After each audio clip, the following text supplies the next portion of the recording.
Good morning students. आज हम विकास और उसके स्वरूप के बारे में अध्ययन करते हैं। तो अगस्टकॉम के अनुसार मानव समाज के विकास की 3 अवस्थाएं बताई गई है, जिसमें एक है धार्मिक, दूसरी है तात्विक और तीसरी है वैज्ञानिक अवस्था। प्रथम धार्मिक अवस्था में विकास कारण मानव अलौकिक शक्ति का प्रभाव मानता है। दूसरी तात्विक अवस्था में विकास से संबंधित मानव ज्ञान प्राप्त करने के लिए वस्तु का तात्विक विश्लेषण करता है, वह वस्तु के गुणों की व्याख्या करता है। और अंतिम और तीसरा जो वैज्ञानिक स्तर है, उसके अंतर्गत बौद्धिक विकास की अवधारणा है। इस विकास की अवधारणा में मानव प्रयोग सिद्ध आनुभविक विधि से सत्य की खोज करता है। काउंट की मान्यता है कि प्रथम 2 अवस्थाओं में समाज स्वयं विकसित और परिवर्तित होता है, लेकिन तीसरी अवस्था में मानव योजना बनाकर समाज को इच्छानुसार निश्चित लक्ष्यों को प्राप्त करने के लिए विकसित करता है। तो इस प्रकार से विकास के विभिन्न पक्षों पर यहाँ प्रकाश डाला गया है। अब हम बात करते हैं विकास का अर्थ एवं उसकी परिभाषा की।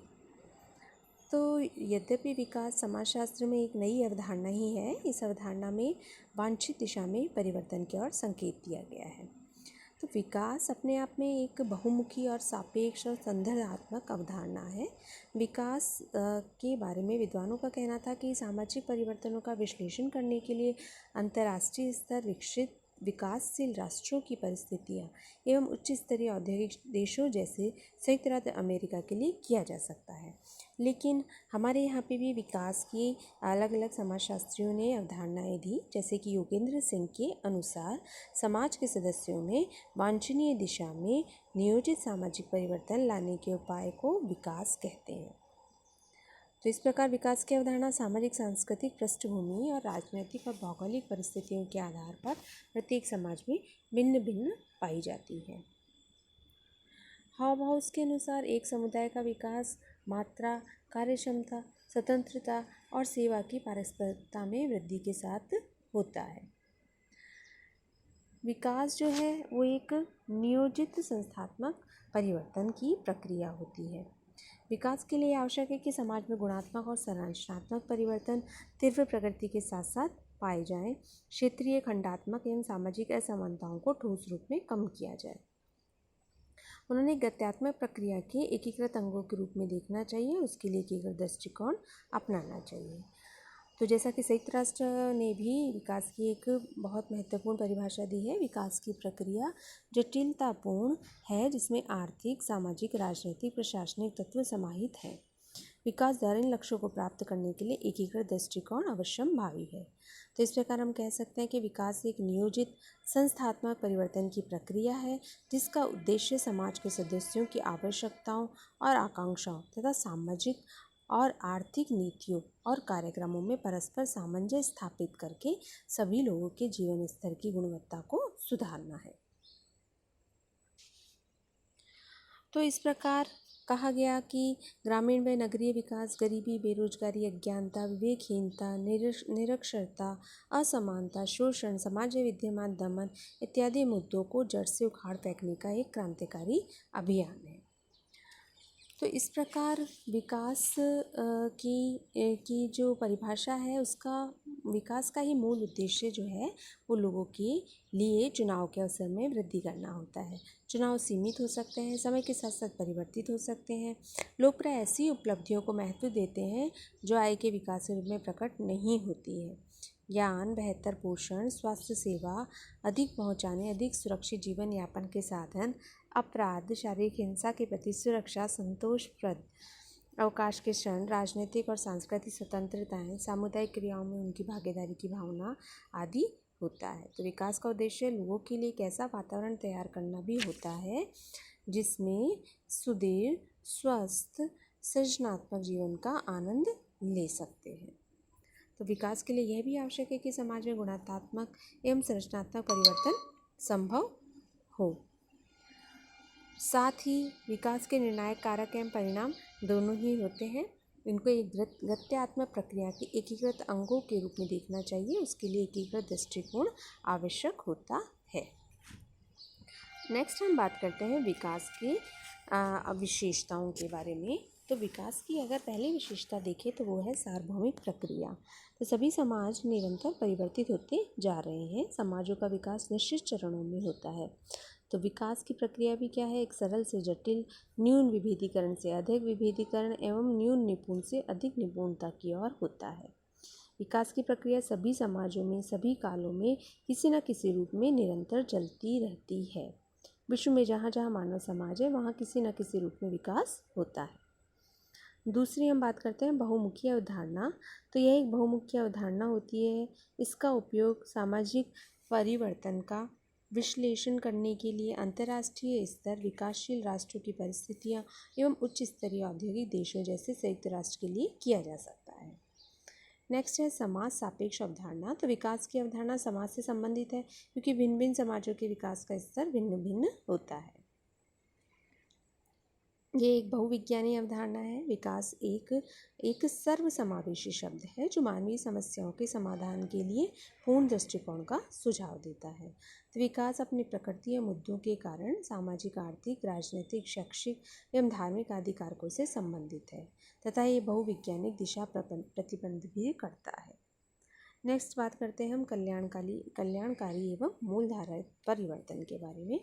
तो विकास कार्यक्रम एवं योजनाओं का उद्देश्य समाज के पिछड़े वर्गों, जातियों, जनजातियों, बेरोजगार लोगों, महिलाओं, वृद्धों, बीमार लोगों, नगरों, ग्रामीणों, श्रमिकों, मतलब सभी तबके के जो लोग हैं, सभी वर्ग आयु के जो लोग हैं आदि का कल्याण करना है। नेक्स्ट है अवांछनीय अवस्थाओं में सुधार। तो जैसा कि गुरनाल मिडल ने लिखा था कि विकास एक महत्वपूर्ण विशेषता है तथा इसके लिए सामाजिक अवस्था में विद्यमान अनेक अवांछनीय अवस्थाओं में सुधार किया जाता है। तो मिडल की ही इन्होंने परिभाषा दी है एक। तो विकास का अर्थ सामाजिक अवस्था में उन अनेक अवांछनीय अवस्थाओं का सुधार करना है जिनके कारण अल्पविकसित की स्थिति बनी रहती है। तो समाज की अवांछनीय अवस्थाएं या मुद्दे निर्धनता, बेरोजगारी, कुपोषण एवं अशिक्षा होती है। नेक्स्ट है, जैसा कि बताया कि विकास एक बहुमुखी अवधारणा है। यदि हम वृद्धि और विकास की बात करते हैं तो वृद्धि क्या है, एक दिशाई अवधारणा है, एक दिशा में है वृद्धि एक दिशा में होती है। यह निम्न से एक अधिक की ओर होती है। लेकिन सबसे बड़ी बात है कि वृद्धि जो है ये एक आयु के पश्चात रुक जाती है। तो वृद्धि शारीरिक जीवन में शारीरिक शरीर की वृद्धि होती है, जबकि विकास क्या एक बहुमुखी अवधारणा होती है। विकास एक दिशा में ही नहीं होता बल्कि कई दिशाओं में बढ़ना होता है। तो किसी एक अंगीय अवस्था में वृद्धि का विनाश और विकास का विनाश अन्य अंगीय अवस्थाओं में परिवर्तन लाता है। तो अगर बेरोजगारी को नियंत्रित नहीं किया जाएगा तो अनेक समस्याएं जैसे निर्धनता, निरक्षरता, कुपोषण आदि में वृद्धि होगी। तो इसी प्रकार से विकास एक ऐसी प्रक्रिया है जिसके अनेक कारण, कारक, प्रभाव एकीकृत रूप से संगठित होते हैं तथा एक दूसरे को प्रभावित करते हैं। तो विकास एक बहुमुखी प्रक्रिया है। फिर है भौतिक परिवर्तन। तो विकास का संबंध केवल भौतिक जगत के मुद्दों के परिवर्तन से है, जैसे जीवन स्तर में परिवर्तन, गरीबी उन्मूलन, रोजगार के अवसरों में वृद्धि, समाज कल्याण सुविधाओं में सुधार, असमानताओं का उन्मूलन, पर्यावरण संरक्षण आदि। इसी प्रकार माप संभव है। तो किसी समाज का विकास कितना ही हुआ है, अन्य समाजों की तुलना में किस क्षेत्र में कितना अधिक या कम विकसित होता है, इसे मापा जा सकता है। तो जैसा कि स्काफ का कहना था कि विकास एक घटना की परिणात्मक वृद्धि को बताता है। तो इस प्रकार से विकास की वृद्धि है, विकास के स्वरूप है। अब हम बात करते हैं विकास के मापदंड की। तो अगर मापदंड इसके कहे जाए तो इसके मिचेल ने 6 कसौटियाँ बताई थी कि इससे हम बता सकते हैं कि यहाँ विकास हुआ है या नहीं हुआ है। तो जैसे अशिक्षा से सार्वभौमिक शिक्षा की ओर परिवर्तन, एक तंत्र से प्रजातंत्र एवं वयस्क मताधिकार के लिए परिवर्तन हो रहा है तो वहाँ विकास हो रहा है। कानून के सामने सभी की समानता में वृद्धि हो रही है तो वहाँ विकास हो रहा है। राष्ट्रीय प्रभुसत्ता में वृद्धि हो रही है। धन के केंद्रीकरण से उचित एवं न्यायपूर्ण वितरण की ओर परिवर्तन हो रहा है एवं स्त्रियों की दासी की स्थिति से साथी की स्थिति में परिवर्तन हुए तो यह किसी समाज के विकास को मूल्यांकन करने के लिए उपयुक्त है। भारत में विकास की बात की जाए तो 1952 में सामुदायिक विकास कार्यक्रम की जो शुरू किया गया था, ग्रामीण विकास कार्यक्रम, इसमें स्त्रियों, दलित वर्ग, उद्योग धंधे, कृषि आदि क्षेत्रों में, साथ ही राजनीतिक, सामाजिक, धार्मिक आदि क्षेत्रों में विकास के कार्यक्रम चलाए गए थे और जिससे अनुसूचित जातियों, जनजातियों आदि के कल्याण कार्यक्रम भी चलाए गए। नेक्स्ट बात करते हैं विकास के मुद्दे तो विकास के मुद्दों में गरीबी का उन्मूलन आवश्यक होना चाहिए, बेरोजगारी का उन्मूलन एवं रोजगार के स्तर में वृद्धि होनी चाहिए, कमजोर वर्गों का उत्थान होना चाहिए, जीवन की विविध कठिनाइयों एवं विषमताओं से सुधार, समाज कल्याण सुविधाओं में सुधार, जीवन स्तर में विकास, स्वास्थ्य संरक्षण एवं विकास।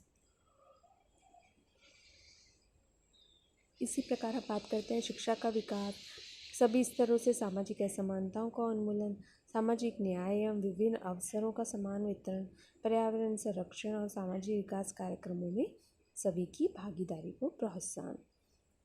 तो ये सभी विकास के मुद्दे हैं जो कि किसी भी समाज में विकास यदि हम करने जा रहे हैं तो वहाँ पे हमें इन सभी मुद्दों को भी उठाना चाहिए, तभी यहाँ पे विकास संभव हो पाता है। तो इस प्रकार आज हमने विकास के मापदंड, विकास की विशेषताएं, विकास के अर्थ व परिभाषाओं के बारे में अध्ययन करा। कल हम इसके आगे का अध्ययन करेंगे। धन्यवाद।